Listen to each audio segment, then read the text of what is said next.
โอเคเนาะก็กรับสบายดีพ่อแม่พี่น้องคนลาวเสือสายดาวองคารทุกคนเนาะวันนี้กลับมาพบกับเราอีกเช่นเคยเนาะอินฟินิตจอดวันนี้บ่มีหยังพากินเลาะตามเคยเนาะไปแปลงโทรศัพท์ไปเปลี่ยนโทรศัพท์เนาะให้อ้าย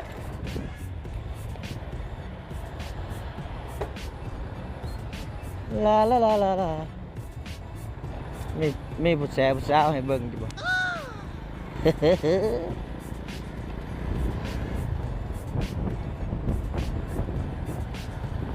เถิดใจเย็นพ่อนะ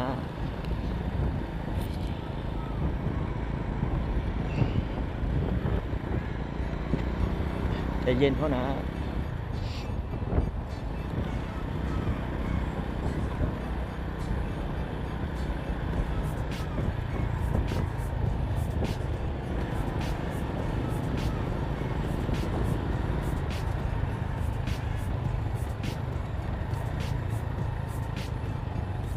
ล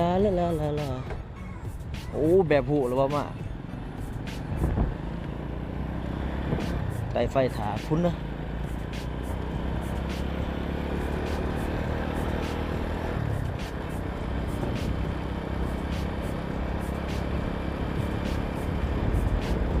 โอ้สุดยอดเลยมาดทานว่ะ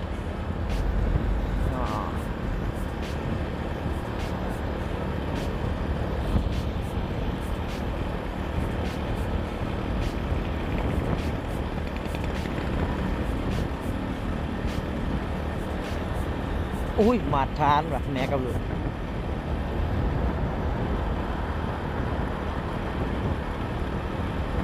สุดยอด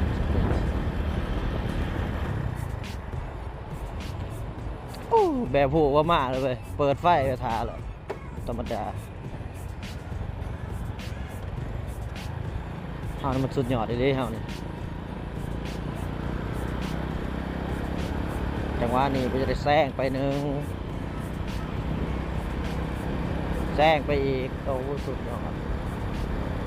โอ้โหจักได้แท้เด้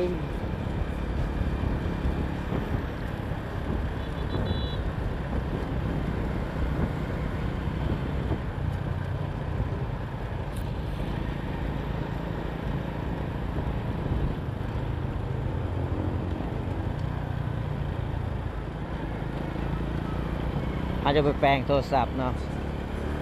เปลี่ยนหน้าจอมั้ง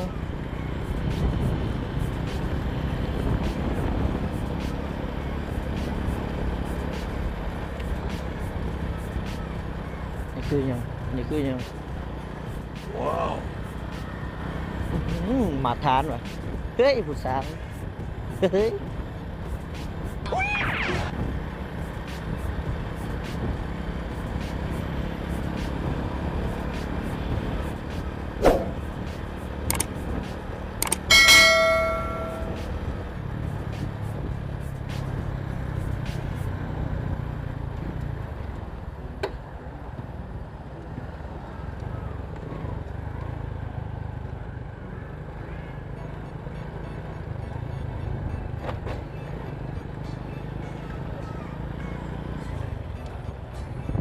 ส่งนี้น้ำมันแพงเนาะเป็นไปได้อยาขี่รถ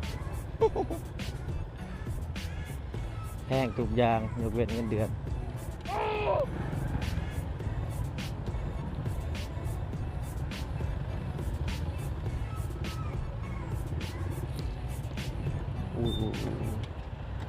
อู้สุดยอด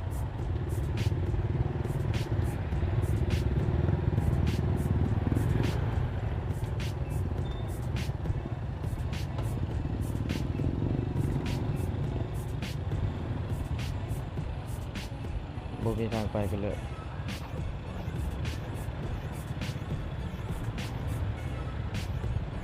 แล้วไฟสิไปแน่ใดละบาดนี้โอ้โหไปบ่เป็นเลย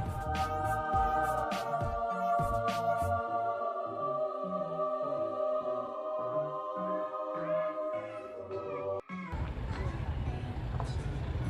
ฐานไว้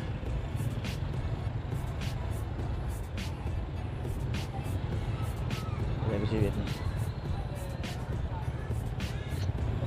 ไปเด้อมาตรฐานไว้ผู้ผู้สาว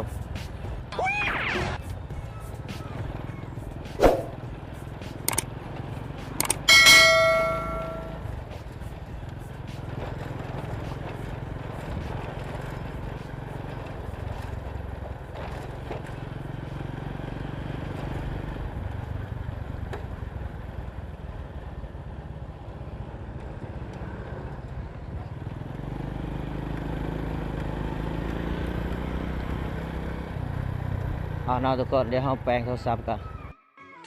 2,000 years later. โอเคเนาะ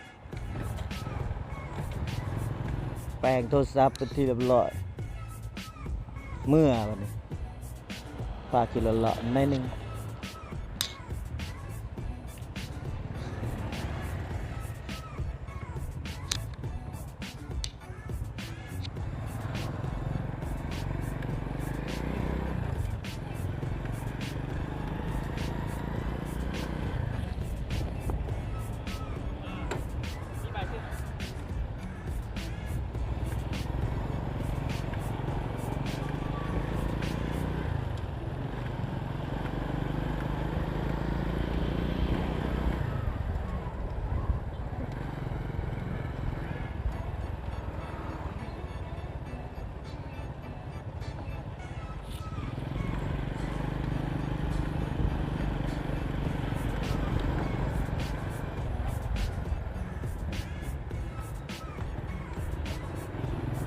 ไปเนาะลาลาลาลาลาลาลาทัดทัดทัดทัดทัดทัดทัดทัดทัดทัดทัดทัดทัดว่าจะก่อนแล้วรถมันแห้งเดี๋ยวจึงได้ละนังนาว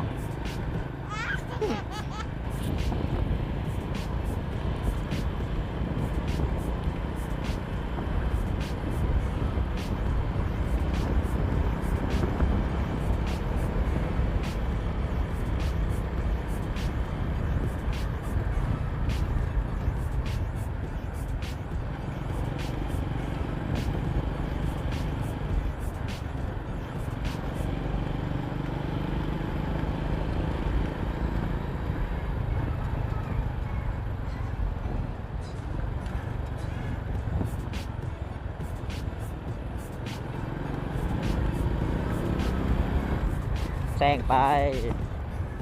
เอาบ่ายเอาบ่าย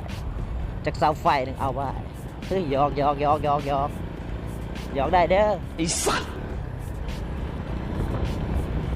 สภาพยังส่วนเขาแข่ง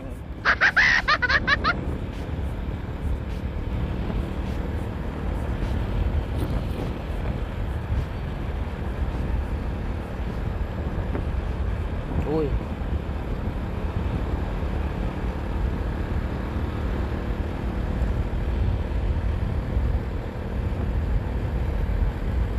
ไปอย่างเดียว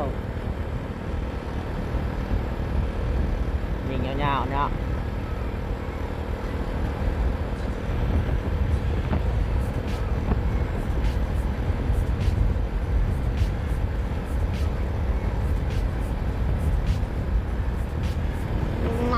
สุดยอดเอานะสำหรับคลิปนี้ขอจบเพียงแต่เท่านี้เนาะอย่าลืมฝากกดไลค์กดแชร์เนาะที่สำคัญฝากกดปุ่มติดตามและกดกระดิ่งน้ำเด้อเพื่อจะบ่พลาดคลิปใหม่ๆของเราขอลาไปก่อนสบายดี